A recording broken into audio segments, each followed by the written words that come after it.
Finessies. We are back. This will be the last episode of the season of the preseason.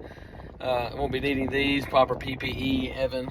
Well, I'm the PPE bandit. This will be the last episode before the start of the season, where you'll be getting weekly content from me.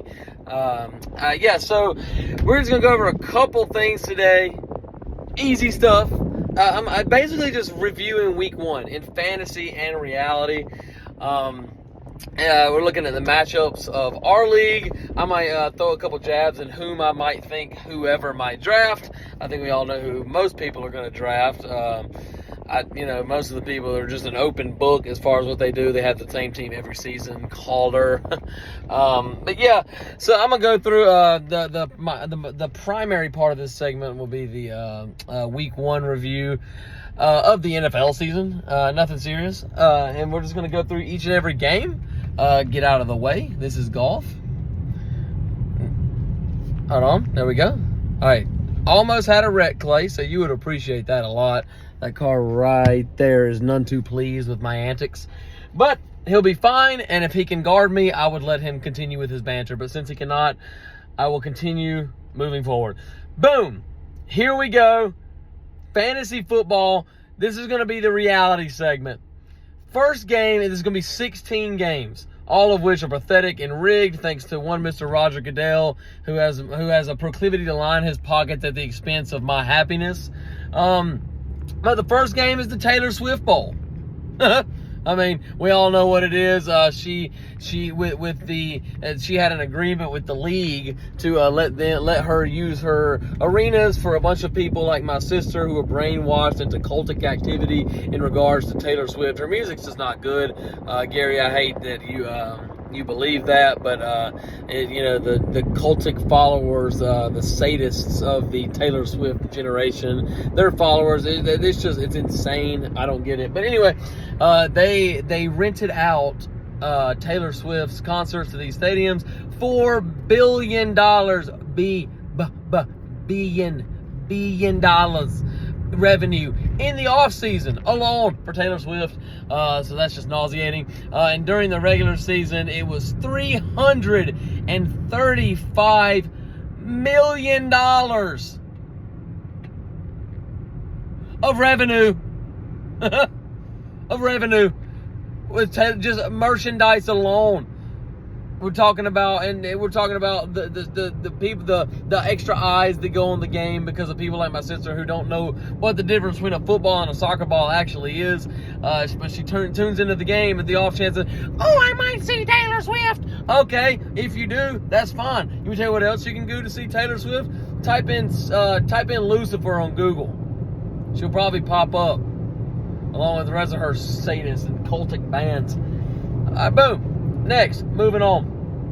So the Taylor Swift Bowl is that's the Chiefs and Ravens. It should be fun for people who aren't Ravens fans. It should be a good game. It's kind of just spitting in the face of all Ravens fans after the way the season ended last season, matching us up against with these clown shows again. I kind of related a little bit to like Kamala Harris talking about how she's going to fix all the problems she solved, right? So it's kind of just spitting in the face of the American people. You got Kamala Harris out here. Her entire campaigns, it's hinged upon fixing the problems that her and her administration have caused.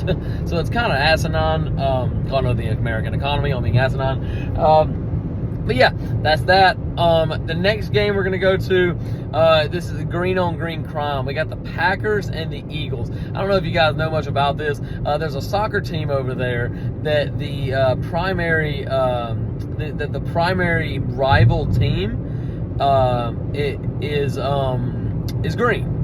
They don't even, it's like Bloods and Crips. They don't even want you wearing green over there. So what does Roger Goodell do? He's probably too busy thinking about all the money he made from Taylor Swift. He sends two teams with the primary color of green over there. So naturally, now they can't even wear their colors. So I don't know what they're going to do. I guess they're just going to wear all white and just play flag football. I have no idea. So I don't really know what's going on with that. That's severe AFL and B&W upper management planning.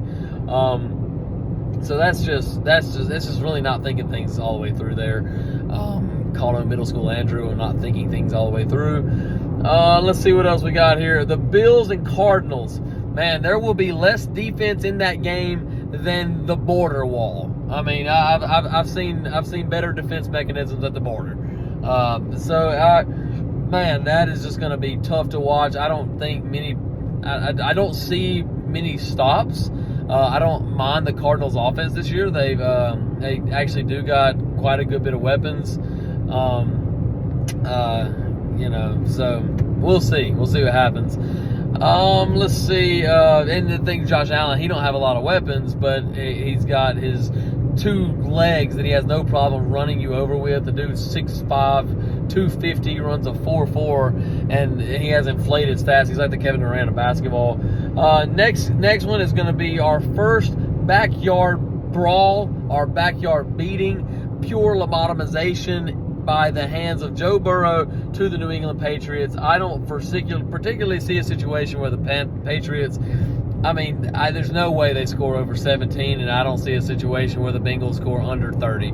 So it just should be just an absolute embarrassment. And I'm not even calling the Bengals good. I'm just saying the Patriots should be that bad. Titans and Bears. Man, we'll see what Captain Zesty can do. We'll see if he can put his purse down long enough to, string together a legitimate drive.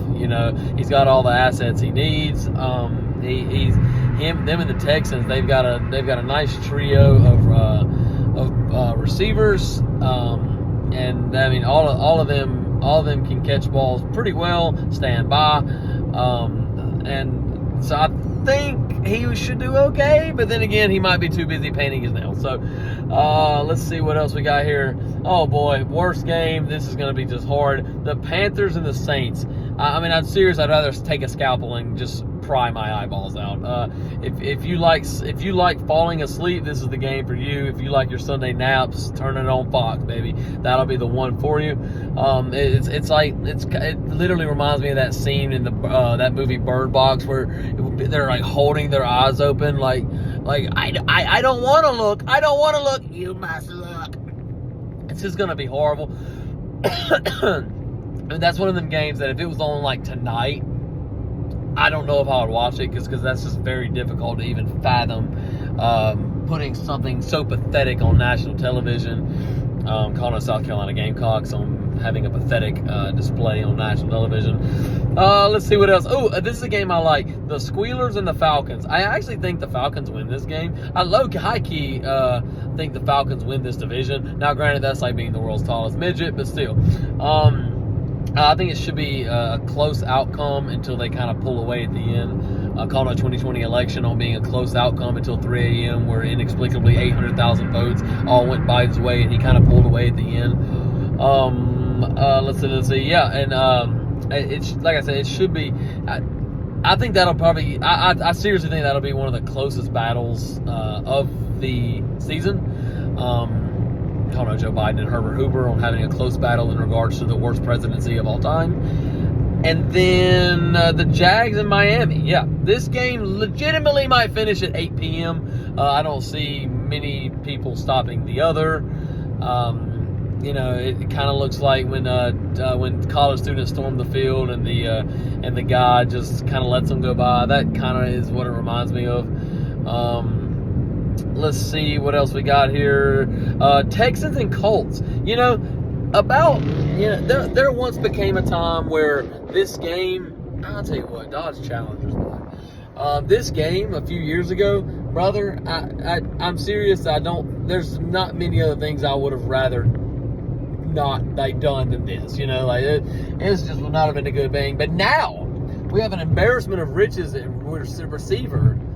And in Houston, and then we have a pretty nice fantasy gold mine in Indianapolis. Now, granted, Anthony Richardson, he got hurt a good bit last year, but I don't know. I don't know if I want to call it injury prone,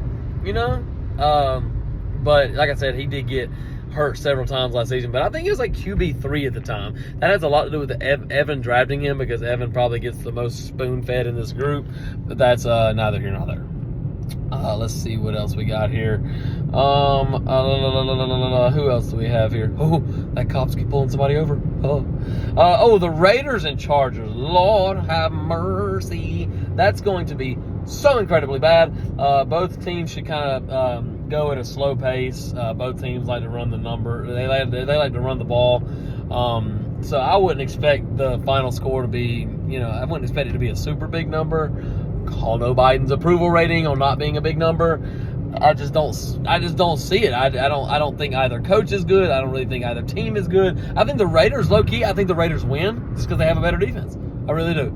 And Greg Roman, I know from experience the Greg Roman show is not what you want to be a part of in fantasy or reality. And now he's over there at the helm teaching Justin Herbert how to. The 2 times he asked Justin Herbert to throw the ball, he's probably just going to continue overthrowing Josh Palmer, Ladd McConkey, Quentin Johnson, and the rest of the gang out there. Let's see who else we got here.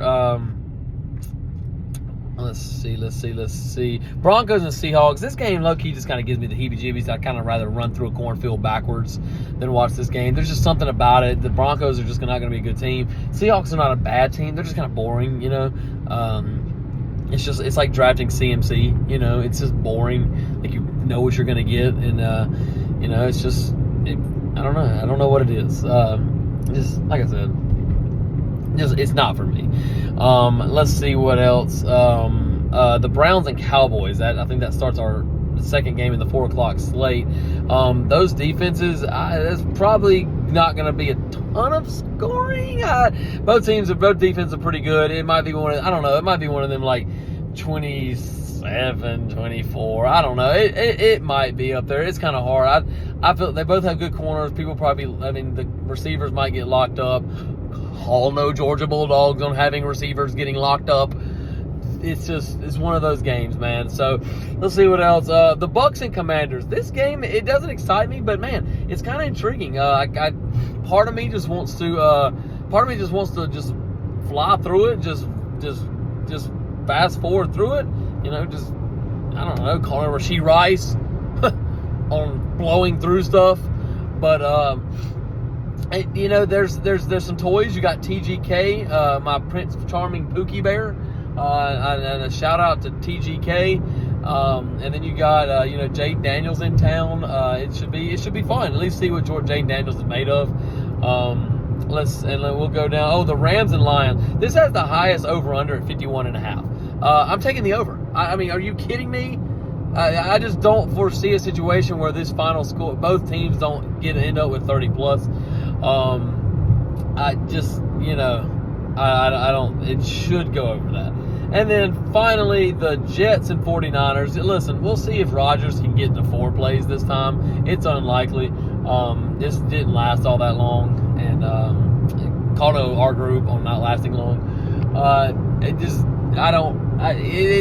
are you going to do? Like, if he stays healthy, I mean, Breece and Garrett should ball, right? But if he doesn't, we're going to be in the exact same situation we were last year, where it's just butt naked, booty cheek, ugly, gross, grotesque, nasty, raw, just putrid fantasy football outcome. So we'll see how that goes. But and then real quick before I wrap it up, no Diddy, we're going to go to the scoreboard. Week 1, Gary and Andrew. This is I guess the schedule kind of just recycles itself all the time, because I always get the pleasure of starting out 1-0 against Gary, and he'll probably string together a decent draft, but and he won't trade before week 1, and then he'll lose week 1. It's a timeless classic.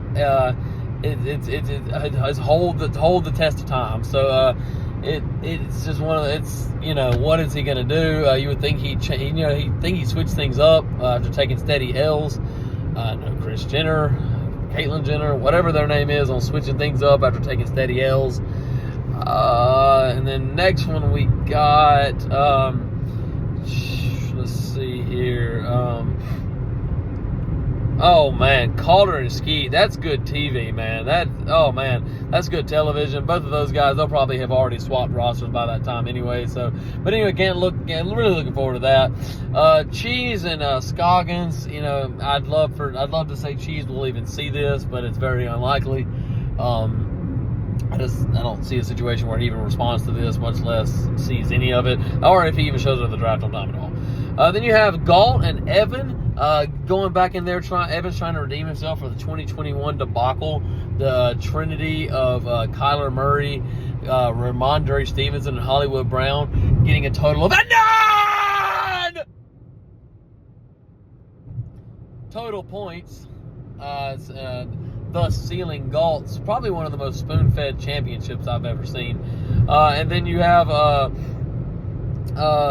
Clay, which is Operation Mail the Toilet. Clay is the this year's annual recipient of the Toilet Bowl trophy. I can't wait to have that plastered on Calder's mantle this season. And he's playing Alex. Man, I'll be honest with you, I've taken naps more intense than that'll be, and I've brought in a segment just to try to bring some clarity to what that situation is going to look like with Alex and Clay doing it. They're both relatively cordial people, so it should be nice, but this will be a good explanation. MyPillow 2.0 is cooler and softer than the last MyPillow. It is so comfortable to sleep on at night. I look forward to going to bed, and I wake up well rested in the morning. Sleep it all away. That'll be what it is. Once just sleep it all away. Probably be one of them 95 to 94. Based on the way Alex did things last season, he's probably going to win every game by 0.2 again, because he was the wielder of the Ultra Spoon last season. But that, and then we got, I want to say that's it. Alex is going to have he's doesn't like his draft spot. Clay, if I had to put $1 on it, would have Justin Jefferson. Calder, if I was a gambling man, if he doesn't take Amon-Ra at 4, he doesn't get it. So I don't foresee a situation where he doesn't do it, because I think Calder's gasket would blow if he doesn't have Amon-Ra on his team. And then Skeet, we'll see what plays out there with the way the quarterbacks are taken.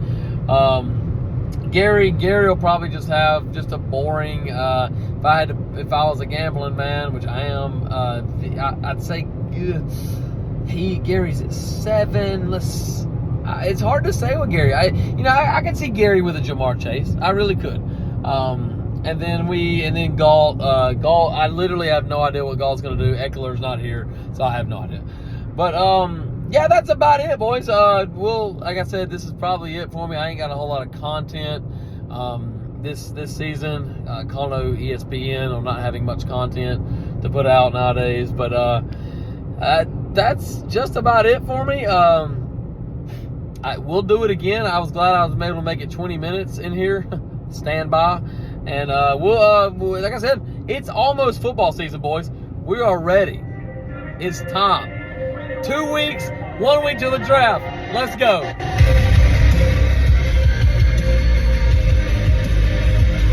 Calder, you are bad.